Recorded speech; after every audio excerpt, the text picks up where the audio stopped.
mandado a Peláez al camerino. Está ensayando delante del espejo. ¡Hola, Valladolid! ¡Hola, Valladolid! No le sale como a mí. Bueno.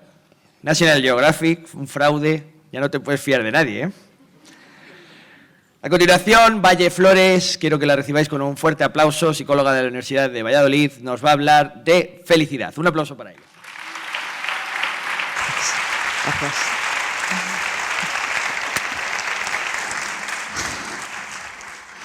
Bueno, pues buenas tardes. Y bueno, la felicidad probablemente sea uno de los deseos y de los aspectos que más importancia le dan la mayor parte de los seres humanos en todos los países y en todas las culturas. De hecho, si ustedes piensan, pues cuánta importancia le darían a ustedes en su vida a la felicidad, seguro que la mayoría de ustedes le darían bastante. También hay gente que no le interesa ser feliz y que incluso reniega de ella, pero realmente son los menos. Pero si les preguntamos además qué deseos tendrían para sus hijos o para la vida de sus hijos, seguramente que la felicidad estaría entre ellos. Bien, pero realmente el estudio de la felicidad a nivel científico es posible. Realmente tenemos una ruta, unas claves que nos permitan identificar qué elementos o qué cosas tenemos que ir haciendo para ser más felices. Es tan fácil conseguir la felicidad como parece que nos plantean algunos gurús de estos del New Age y de estas frases motivadoras que son estupendas, pero que realmente es así, de fácil, tan simple conseguir la felicidad. Bueno, pues vamos a ir viendo si eso es así o no es así. El estudio de la felicidad dentro de la psicología científica pues surgió o se enfatizó relativamente hace poco, bastante poco para ser ciencia. En 1998, este señor que viene ahí, que es Martin Seligman, uno de los principales psicólogos en el campo mundial actuales, fue nombrado presidente de la APA, la Asociación Americana de Psicología, que es la entidad más influyente y que va dirigiendo cuáles son los caminos, cuáles son las nuevas líneas que tiene que conseguir la psicología tanto en investigación como en la profesión. Y en el 2000, junto con Csikszentmihalyi, hicieron el artículo fundacional donde se planteaba, bueno, pues qué era lo que se pretendía con este nuevo enfoque de la psicología positiva. En primer lugar, lo que hay que decir es que no es una ruptura con la psicología tradicional, sino que realmente es una ampliación del campo de estudio de lo que era la psicología anterior, pues basada en ver qué elementos nos hacían sufrir, qué elementos nos producen trastornos mentales y cómo poder solventarlos, es decir, cómo ayudar a paliar los efectos negativos de las emociones negativas cuando estas son patológicas, etcétera, a todo lo contrario. A ver, bueno, ¿y por qué no empezamos a estudiar también qué es lo que nos hace felices? ¿Cuáles son los elementos que nos proporcionan bienestar, que nos proporcionan placer, que nos ayudan a prevenir también la enfermedad mental? ¿Qué tienen algunas personas que, a pesar de haber pasado por situaciones muy adversas, como guerras, campos de concentración, etcétera, sin embargo tienen algo diferente, que salen de ellas no solamente sobreviviendo, sino con unos niveles de bienestar y con una proyección hacia el futuro mucho mejor que incluso antes de ese trauma? Bueno, pues vamos a investigar científicamente cuáles son las claves que nos permiten tener ese mayor bienestar y, por tanto, también prevenir estas cuestiones de trastornos o de salud mental. Aquí les presento, pues para que vayan poniendo caras también, algunos de los nombres que van a salir.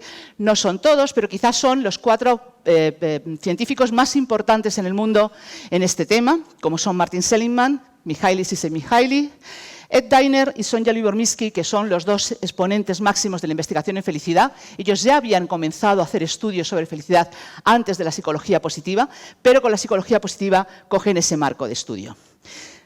Pero realmente ¿es tan importante ser feliz? ¿Ustedes creen que es importante? ¿Merece tanto el esfuerzo de dedicarle estudios y se puede además hacer científicamente? Y sobre todo, ¿qué es la felicidad? Porque aquí cada uno tiene una idea sobre qué es la felicidad. Y cuando tú preguntas, cada uno tiene su opinión. Bueno, tal y como plantean, por ejemplo, Deci Ryan, hay 2 formas de estudiar la felicidad. Por un lado, pues lo que nos da placer, lo que se llamaba la hedonia, los epicúreos, es decir, cuantas más emociones placenteras tenga, cuantas más experiencias placenteras tenga, más feliz soy. Claro, pero eso es una pequeña pata solamente. ¿Por qué? Pues porque la mente humana pues tiene la habilidad de ponérnoslo siempre un poquito más difícil. Entonces hay una cosa que se llama la adaptación hedónica, y es que yo me voy acostumbrando a todo eso que me produce placer y ya deja de darme tanto placer. Por tanto, hay que buscar en la segunda pata, que es lo que Aristóteles llamaba la eudaimonia, es decir, aquellos elementos que lo que me permiten es desarrollar mi potencial como persona, aquellos elementos que me permiten ir más allá y dar la mejor versión de mí mismo. Eso es lo que me permitiría, en conjunto con esas experiencias placenteras, pues tener mayor nivel de felicidad. Pero claro, una cosa es hablar de felicidad en el café y otra cosa es hablar de felicidad en ciencia.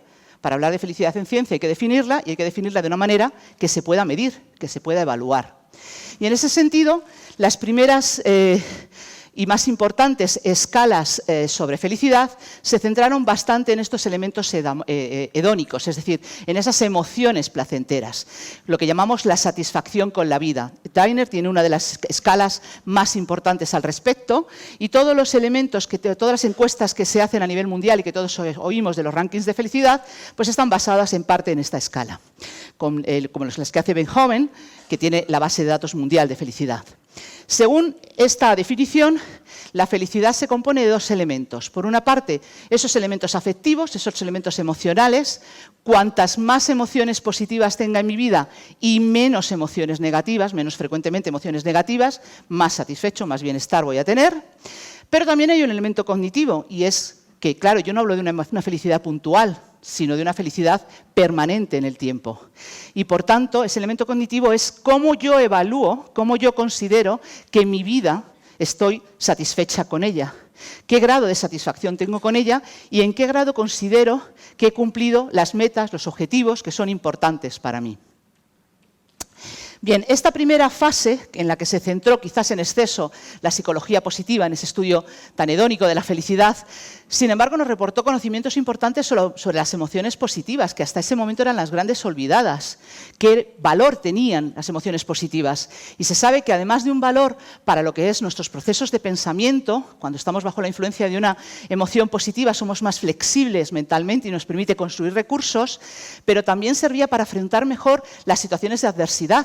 De hecho, hay varios estudios, pero voy a citar el de Barbara Fredrickson, que es quizás la autora más importante a nivel mundial de emociones positivas, que hizo después del 11S, en los atentados del 11S en Nueva York. Ella se dio cuenta, su estudio demostró, que aquellas personas que a pesar de ese horror durante esos días habían sido capaces de experimentar pequeñas ventanas de emociones positivas, por ejemplo, agradecimiento ante las labores de otros o solidaridad, etcétera, afrontaron y salieron mejor de esa situación y antes que aquellas personas que no fueron capaces de experimentar esas pequeñas ventanas de emociones positivas. Por tanto, incluso ante los momentos de intensa adversidad, tener esas pequeñas ventanas de ver algunos elementos buenos que me siguen pasando a pesar de ese horror, me va a ayudar a afrontar mucho mejor esa situación. Pero como ya he dicho, hay otra pata dentro de esa felicidad para que pueda ser duradera, porque como las emociones positivas son puntuales, para que realmente podamos hablar de bienestar psicológico, de salud mental, que no es lo mismo que ausencia de enfermedad. Una cosa es no tener un trastorno mental y otra cosa es tener una salud mental óptima, y de eso es de lo que estamos hablando aquí, pues tenemos que pasar también a ver esos elementos eudaimónicos, es decir, esas fortalezas de carácter, esos rasgos de personalidad positivos que todos tenemos y que realmente tenemos que identificar y explotar para tener ese desarrollo óptimo, esa mejor versión de mí mismo. Y también cómo juegan a nuestro favor disposiciones y recursos, pues como el optimismo o la resiliencia, para afrontar todos los desafíos de la vida. Vamos a ver cuáles son esas cualidades, bueno, pues por gente como ustedes. I've got kindness, courage, genuine person. What else? Pues para mí las tres cualidades importantes que tiene que tener una persona, pues sería la bondad, por ejemplo, que las personas tienen que ayudarse mutuamente, tener sentido del humor, pues porque en la vida yo creo que hay que reírse un poco, y trabajo en equipo. A la hora de tener un trabajo, pues es bueno pues cooperar con los compañeros. Pues el primero me gustaría decir que la sinceridad, pero en realidad la sinceridad entendida como honestidad, más que como decir siempre la verdad. Ser honestos con uno mismo, esa sería la primera. La segunda es ser positivos, tener esperanza, querer a la gente, una serie de rasgos que me ayudan a que realmente, bueno, creo que son fundamentales para conseguir ser felices. Y la tercera, el tomar conciencia. Creo que muchas veces no nos damos cuenta de los muchos motivos que tenemos para ser felices y para hacer felices a los demás. Pues a ver, yo creo que primero que sean generosas, que les guste ayudar a los demás y que se preocupen por los otros. El segundo podía ser personas que se sepan comunicar, decir lo que quieren y cuando haya conflictos pues eso, que lo sepan hablar de una forma razonable, ¿no? Y que nos podamos entender con ellas. Y el tercero pues a lo mejor pues un poco relacionado, ¿no? Que sean empáticas, que te entiendan, pero que también les puedas entender a ellos y que eso, que vaya pues las tres un poco relacionadas. Bueno, quería aprovechar para dar las gracias a los voluntarios que han colaborado para hacer este vídeo y sobre todo al técnico de audiovisuales de la Facultad de Educación y Trabajo Social, Álvaro García Vergara, que sin su ayuda pues yo hubiera hecho un vídeo cutre, honestamente con el móvil, que no hubiera sido tan bueno. Bien, pues esas cualidades son lo que llamamos fortalezas personales y en ese sentido Peterson y Seligman crearon lo que se llama el proyecto VIA, Values in Action. Trataron de identificar cuáles eran las fortalezas core, las fortalezas clave que todas las ciudades, que todos los ciudadanos del mundo, que todas las culturas veían como rasgos positivos de personalidad y que eran valiosas para la sociedad. Aquí se han dicho algunas de ellas y aquí tienen las 24. Lograron identificar 24 fortalezas comunes se hicieron estudios en miles y miles de personas, en miles y miles de países, con cuestionarios, con entrevistas, con distintas técnicas para llegar a estas 24. Cada uno de nosotros, además, tenemos lo que llamamos una firma de esas fortalezas. Unas fortalezas que son las que son propiamente nuestras, que son esos rasgos que determinan o están conectados con nuestra identidad, con lo que realmente somos y con lo que nos motiva en la vida. Entonces, jugar a favor de esas fortalezas, desarrollarlas plenamente, es lo que me va a dar esa mejor versión de mí mismo. En cambio, ir en contra de ellas, pues normalmente me va a dar bastante insatisfacción. Ayudar a identificar esos puntos fuertes, sobre todo en la educación, si es posible, para que ya cuando sean adultos las sepan potenciar, las sepan promocionar, es una de las funciones importantes. Y por tanto pasamos de lo que fue el estudio de la felicidad a lo que es el estudio del desarrollo óptimo, como el desarrollo de la salud mental. Y se plantearon modelos como el de Seligman, el modelo PERMA, que plantea, bueno, pues por un lado, que tenemos la vida placentera, las tres vías, es decir, esas emociones positivas siguen siendo importantes, evidentemente. La satisfacción tiene que ver con que yo tenga emociones positivas en mi vida. Si solamente tengo emociones dolorosas, difícilmente, por mucho que me desarrolle, voy a ser feliz. También lo que él llamó vida comprometida, el compromiso, comprometerme con lo que hago, realmente ser activo en mi compromiso con mis decisiones, con las actividades que hago y hacer actividades que me resulten placenteras, hacer actividades en las que me meto tanto, me comprometo tanto, que paso a lo que Csikszentmihalyi llamó flow, es decir, que se me olvida la noción del tiempo y que por tanto me dan satisfacción. Cada uno pues tendrá que buscar las suyas. Y comprometerme con mis relaciones sociales, el nutrir, cuidar, mimar las relaciones sociales, las relaciones realmente de calidad, no las relaciones que a veces tenemos instrumentales por objetivos, sino esas en las que nos sentimos apoyados y apoyamos, en las que nos sentimos queridos y aceptados, y también lo hacemos al revés, aceptamos, son fundamentales, son uno de los elementos clave que da lo mismo de dónde venga el estudio y de qué cultura hablemos, siempre es una de las claves de la felicidad. Pero hay que dedicarles tiempo, hay que nutrirlas, hay que cuidarlas, y la mayoría de las veces, sobre todo en una cultura como la nuestra, tan rápida y tan centrada en objetivos, pues se nos va olvidando. Y también una vida con sentido, con significado, con propósito. No hace falta que sea un propósito tipo irme a las misiones o irme a salvar a la humanidad, ojalá, pero no es necesario. El propósito lo puedo encontrar en mis pequeñas cosas, en mi día a día, en lo que considero satisfactorio de mi trabajo o lo que creo que aporta mi trabajo, que puedo aportar con mi trabajo a otros, en cuidar a mi familia, a mis seres queridos, en lo que puedo aportar a mi comunidad. Es decir, que realmente lo que yo hago en mi vida y mi vida cobre para mí un cierto sentido. Y, lógicamente, también nuestros logros, nuestras esperanzas, nuestras metas. Una vida sin esperanza, una vida sin metas, es una vida que cae en la depresión más absoluta. Si no tengo ningún motivo por el cual vivir, ningún motivo por el que seguir peleando, pues no tengo nada que más hacer. Entonces, ese conseguir logros, pero objetivos personales, intrínsecos, no los que creo que tengo que conseguir, no los que la sociedad me manda, no objetivos materiales, sino objetivos personales de cosas que son importantes para mí y perseguirlos también es lo que me permite la felicidad. Pero yo he preguntado si había una ruta a la felicidad. ¿Realmente podemos aprender a ser más felices? Bueno, Lyubomirsky y sus colaboradores hicieron hace un tiempo pues un metaanálisis de estudios sobre gemelos y plantearon lo que se ha llamado la fórmula de la felicidad, según la cual el 50% la marcan nuestros genes. Ahí podemos hacer poquito o nada. El que haya tenido la lotería de que le ha tocado el gen más feliz, pues estupendo, porque ya sin hacer mucho más va a tener mejor satisfacción en la vida. Pero claro, los hay que no hemos tenido la suerte esa. Y entonces, ¿qué hacemos? ¿Nos hundimos ya en la miseria? Bueno, pues no.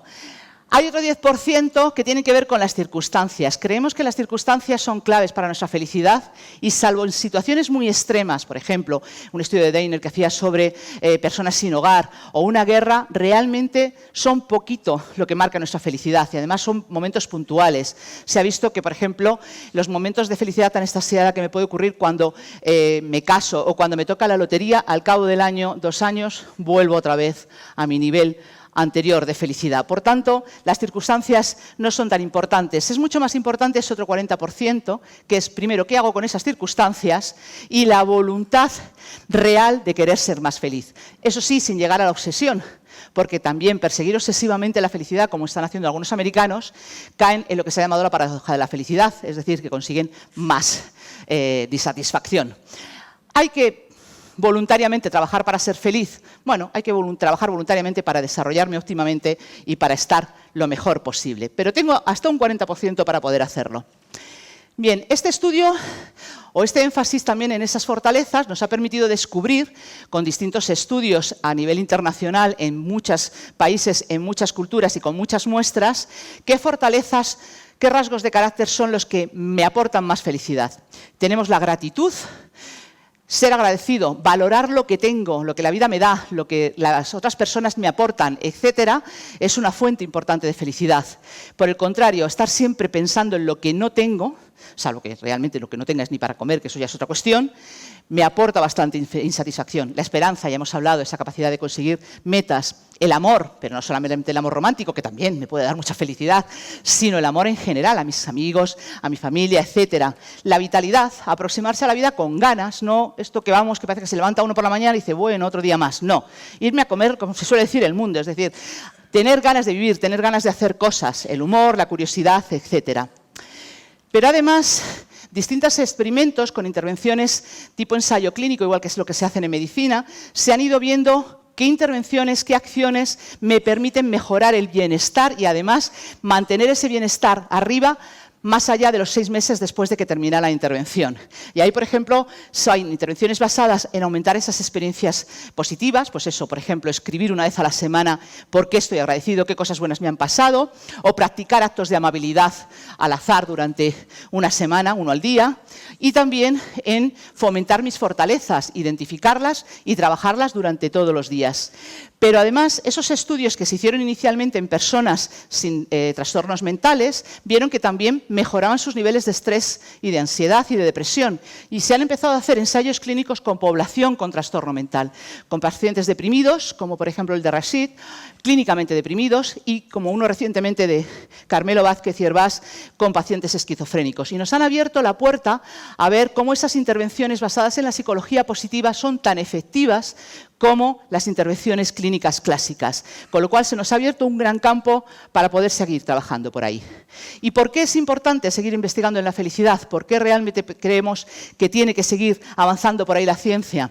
Pues porque lo que también hemos visto con estudios longitudinales, y hay más de 250 estudios que lo avalan en todos los países, son más productivos tanto en sus estudios como en sus trabajos. De hecho, ya sabrán que las empresas ahora mismo están empezando a valorar otro tipo de cuestiones, no el conocimiento, sino que seas optimista o el que tengas otro tipo de recursos como lo que llamamos capital psicológico. Pues también porque se comprometen más, son personas más comprometidas, hacen más por lo que quieren. Tienen mejores relaciones personales, las nutren, las cubren, por tanto, las tienen. Son más saludables. Hay estudios también metaanalíticos que plantean que no solamente es que sean más saludables mentalmente, que también lo son, sino que además incluso tienen un mejor afrontamiento, una mejor recuperación ante algunas enfermedades físicas. Son más longevos, también porque se cuidan más probablemente.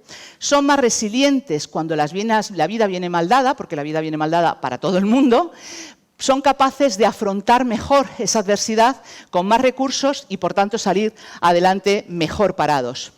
Y son más valiosos para la sociedad, porque son personas que alegran, en ese sentido, sus relaciones y su alrededor. Son personas amables, son personas más solidarias, son personas más proactivas por hacer cosas por la comunidad. Y por eso también nos gusta juntarnos más con gente más feliz, más alegre, mejor que con otras. Pero, ¿cómo vamos a tener que ir avanzando hacia el futuro? Bueno, pues también estamos viendo que efectivamente la felicidad es importante, pero sin volvernos locos, que se diría. Es decir, hay límites hacia esa positividad. Por ejemplo, se ha visto que puede haber efectos negativos, o se está empezando a ver, mejor dicho, que puede haber efectos negativos de ciertas intervenciones, por ejemplo, en optimismo, en personas que tienen, por ejemplo, trastornos maníacos o trastornos del control de impulso. Hay que ver en qué poblaciones esto es adecuado y en qué poblaciones lo que hacemos es más daño que bien, ¿de acuerdo? También lo que Lyubomirsky ha llamado las dosis de la intervención. Pues como el medicamento tiene dosis, si me paso, creo más insatisfacción que si no hago nada. De hecho, ella tiene un experimento con su equipo en el cual, si esto que yo os he comentado del diario de gratitud es de reflexionar un día a la semana tranquilamente en un sitio cómodo sobre las cosas buenas que me han aportado esa semana o que me han ocurrido esa semana, si en lugar de un día a la semana lo hago 3 días a la semana, ya no es tan efectivo. Por esa cosa que tenemos de la adaptación hedónica, de que cuando ya me gusta una cosa, pues ya como que pierde interés. Y lo mismo con los actos de amabilidad. Ella comprobó que si en el grupo que la intervención era 5 días, un acto de amabilidad al azar, a cualquier persona al azar, no a mis amigos solamente, era más efectivo que si los hacía todos en un día. O sea, eso de quitármelo de en medio, hacer a los 5 en el mismo día y ya está, no funciona. Pero también hay otro truco que ella dijo, y es que cuando yo hago esto para conseguir ser más feliz, es decir, sin un verdadero motivo altruista, sin un verdadero interés en fomentar eso, tampoco sirve. ¿De acuerdo? También lo que se llama, o lo que haya venido llamando Iftan, abrazar el lado oscuro, abrazar las emociones negativas, es decir, ¿qué relación, que la hay, qué interacción hay entre emociones positivas y negativas? Yo he dicho que las emociones positivas efectivamente nos dan placer, nos dan bienestar, pero eso no quiere decir que las emociones negativas no sean útiles. De hecho, son útiles y son adaptativas. Rechazar o no aceptar las emociones negativas es un error. Las emociones negativas me sirven, es más, a la hora vital me sirven más. El miedo me sirve para prevenir o para no meterme en riesgos. La tristeza me sirve para afrontar el duelo y para que los demás me den consuelo.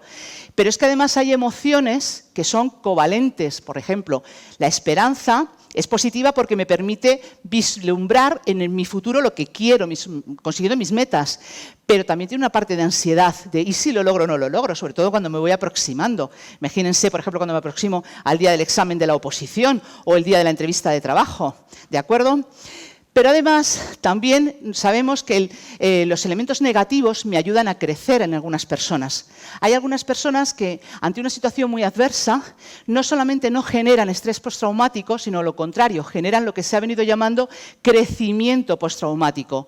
Surgen de esa adversidad con niveles mejores de felicidad y con una reorientación de su vida mejor que lo que eran antes. Y de hecho agradecen a esa adversidad. Hay que ver qué características tienen esas personas, qué hacen esas personas, que no hacemos el resto, para poder salir así de semejantes experiencias. Y luego hay que seguir caminando por las diferencias culturales. Hemos dicho que la felicidad es importante en todas las culturas, lo es, en todos los personas a los que se les pregunta, también lo es, pero sí hay pequeñas diferencias, por ejemplo, en qué elementos me aportan esa más felicidad que otros o qué elementos me permiten esas fortalezas. Nosotros hicimos aquí un estudio comparando la muestra española nuestra con una alemana y una india, de la India, perdón, y bueno, pues las fuentes que nos proporcionaban esperanzas eran diferentes entre unos y otros a pesar de que tuviéramos los mismos niveles de esperanza. Igual que hay otro estudio entre americanos y europeos en el cual los americanos parece que las motivaciones de logro pues son más importantes para su felicidad, mientras que para los europeos son un poco menos importantes y nos importan más otras cosas. Por eso, por seguir avanzando en lo que es la salud mental plena y por ir introduciendo todos estos elementos en el currículum educativo, como en otros países ya se está haciendo, para generar niños y niñas que sean adultos sanos y prevenir pues, todos los trastornos que están siendo cada vez más prevalentes y además cada vez en edades más jóvenes, creo que merece la pena seguir avanzando hacia el estudio de la felicidad. Y el que no, pues yo le propongo un reto, se lo propongo a todos ustedes. Y es que durante al menos 2 semanas, aunque es verdad que las intervenciones son más largas, de 6 semanas, 2 o 3 semanas elijan entre hacer esos actos de amabilidad o ese diario emocional, sin pasarse, ya les he dicho. Los actos de amabilidad 1 al día y el diario emocional 1 vez a la semana. Y ustedes verán, ya me contarán si realmente logran tener mejores niveles de satisfacción después de hacer esto o no. Y nada más, espero que les haya gustado.